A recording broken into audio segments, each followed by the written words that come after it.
మా సోదరుడు BRS party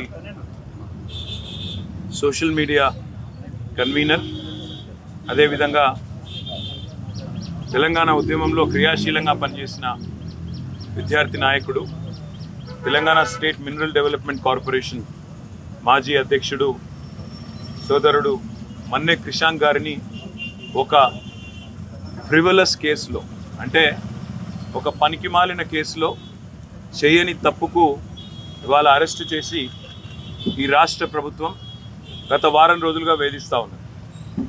తప్పు చేసిన రేవంత్ రెడ్డి ఇవాళ బయట తిరుగుతూ ఉన్నాడు.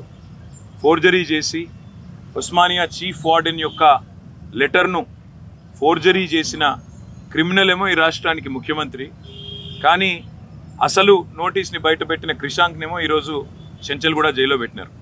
దీన్ని బట్టే చెప్పవచ్చు ఈ రాష్ట్రంలో వ్యవస్థ ఎట్లా పనిచేస్తూ ఉంది, ఈ రాష్ట్రంలో ప్రభుత్వ పనితీరు ఎట్లా ఉందో దీన్ని బట్టే చెప్పవచ్చు.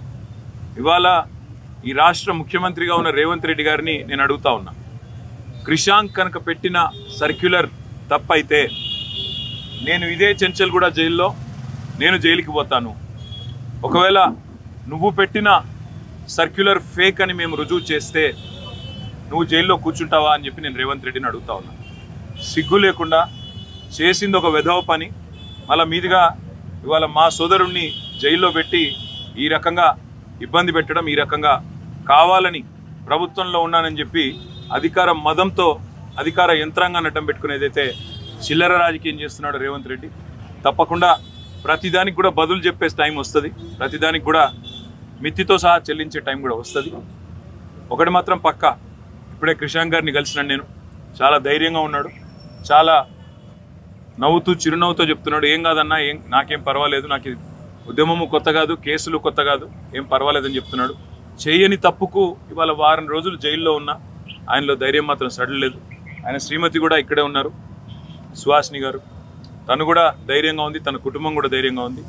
నేను ఈ ప్రభుత్వాన్ని నేను డిమాండ్ చేస్తూ ఉన్నా, చేసిన వెధవ పనికి ఇప్పటికైనా క్షమాపణ చెప్పి వెంటనే క్రిషాంక్ని విడుదల చేయండి.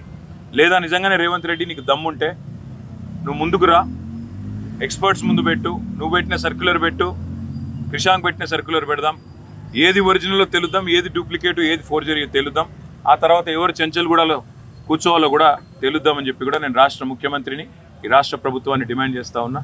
ఇకనైనా బుద్ధి తెచ్చుకొని, ఇకనైనా సిగ్గు తెచ్చుకొని, చేసిన తప్పును సరిదిద్దుకొని మరి వెంటనే క్రిషాంక్ విడుదల చేయాలని చెప్పి కూడా నేను డిమాండ్ చేస్తాను. Thank you.